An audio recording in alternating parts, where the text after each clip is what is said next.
Halo sahabat Rajak, salam sehat.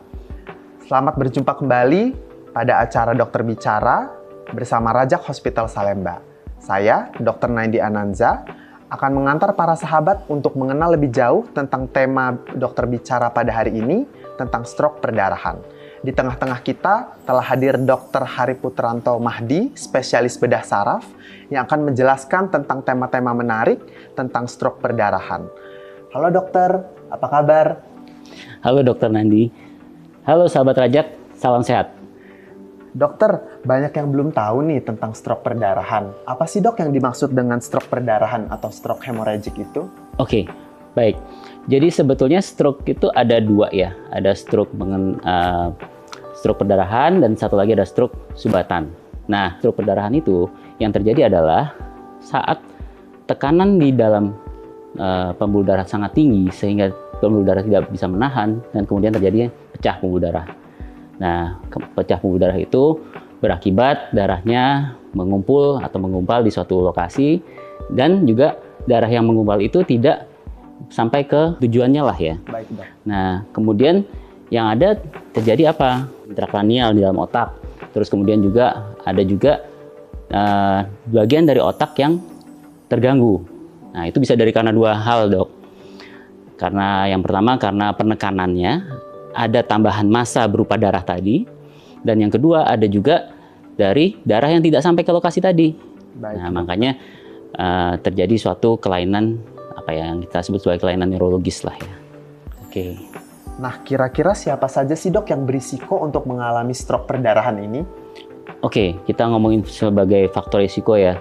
Sebetulnya yang utama itu penyebabnya adalah dari tekanan darah yang tinggi ya.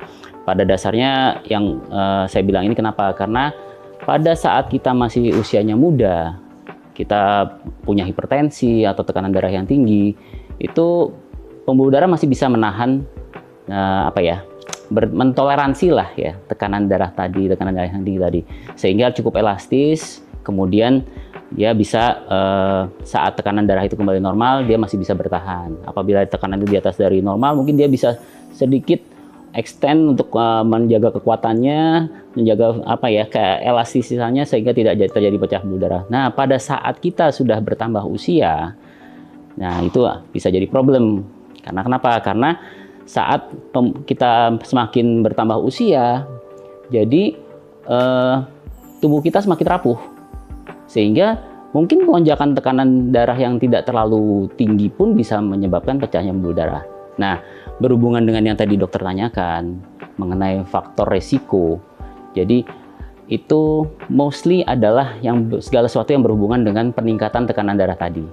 Ya, bisa dikatakan dari rokok, bisa perilaku yang kurang sehat, kurang tidur dan segala macam. Terus kemudian juga dari faktor makanan, terlalu banyak garam. Ya, kira-kira itulah. Tapi intinya adalah dari tekanan darah yang tidak terkontrol. Gitu, dok. Baik dokter, artinya memang sangat penting ya dok untuk mengontrol tekanan darah ya dok ya? Oh iya, betul sekali. Jadi pada dasarnya gimana ya? Kalau misalnya saya bilang bedah saraf itu lebih cenderung akibat dari perilaku akibat dari kesakitan dari tempat yang lain.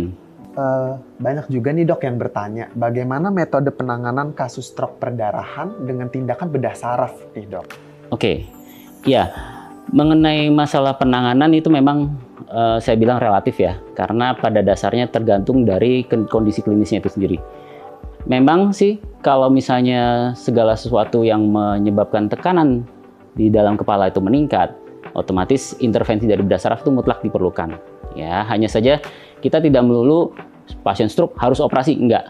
Tetap aja ada parameter-parameter yang harus kita lalui. Baik, dok. Ya, tentunya kita pertama dengan asumsi bahwa tindakan kita akan bermanfaat pada si pasien. Itu yang utama dulu. Nah, terus kemudian biasanya sih kalau misalnya tindakan bedah saraf berupa operasi, itu yang pertama adalah untuk membebaskan otak dari penekanan tadi. Kan tadi saya bilang bahwa kalau misalnya ada perdarahan, tekanan di dalam otak itu kan semakin tinggi. Nah, otak itu dia berada di namanya cranial fault. Cranial fault itu dia seperti helm lah ya. Helm atau tengkorak kita ini kan keras nih. Nah, otak itu lunak. Sedangkan kalau misalnya ketambahan volume di dalam otak, dia yang ada adalah dia berusaha mencari ruang tambahan. Nah, apabila ruang tambahan ini tidak cukup, ya karena terhambat oleh tulang tadi, yang ada dia mencari lokasi-lokasi yang lain. Dia tidak bisa keluar sehingga apa dia menekannya? Menekan ke dalam. Nah, menekan ke dalam ini yang berbahaya. Kenapa? Karena di tengah-tengah dari otak kita itu ada namanya batang otak. Apabila batang otak ini sudah bergeser atau tertekan, yang bisa kejadian apa? Bisa terjadi namanya mati batang otak. Nah, itu yang paling kita hindarin. Sehingga tindakan kita yang terutama adalah kita merilis atau mendekompresi lah istilahnya. Oke, yang kedua apa? Yang kedua kita menghentikan perdarahan pastilah ya. Memang metode menghentikan perdarahan itu ada macam-macam. Dari obat bisa, dari operasi juga bisa. Jadinya memang yang terutama justru malah dekompresinya itu sendiri. Oke, semoga bisa cukup luar biasa menjelaskan. sekali ya sahabat Rajak penjelasan dari Dokter Hari. Kira-kira selanjutnya nih dok, ada pertanyaan lagi. Penyakit apa saja yang bisa ditangani oleh spesialis bedah saraf nih dok? Wow, oke. Secara umum. Secara umum semuanya yang ada sarafnya bisa. Oh luar biasa dok. Ya jadi gini, oke. Jadi mayoritas kalau misalnya kita ngomongin bedah saraf ya, bedah saraf itu dia tindakannya sebenarnya sih secara garis besar cuma dua, ya. Dia untuk dekompresi atau rilis atau dia untuk removal.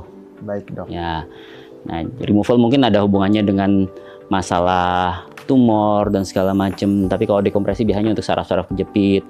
Nah, yang tadi saya bilang mengenai stroke perdarahan itu kategorinya sebagai dekompresi atau dia melepaskan, merilis dari saraf yang kejepit. Di otak juga ada sarafnya juga kan. Basically semuanya yang ada di tubuh kita yang ada sarafnya, ya jika perlu tindakan operatif ya harusnya kami bisa gitu. Luar biasa sekali penjelasan dari Dr. Hari Putranto Laksmana Mahdi, spesialis bedah saraf. Terima kasih banyak dok atas penjelasannya. Nah sahabat Rajak, sekian tema dokter bicara pada hari ini. Jadi kalau misalnya ada teman-teman atau sahabat Rajak yang ingin berkonsultasi, bisa datang langsung ke Rajak Hospital Salemba atau menghubungi rumah sakit. Sekian, saya Dr. Naindi dan juga Dr. Hari Putranto izin undur diri. Terima kasih atas perhatiannya. Salam sehat dari Rajak Hospital.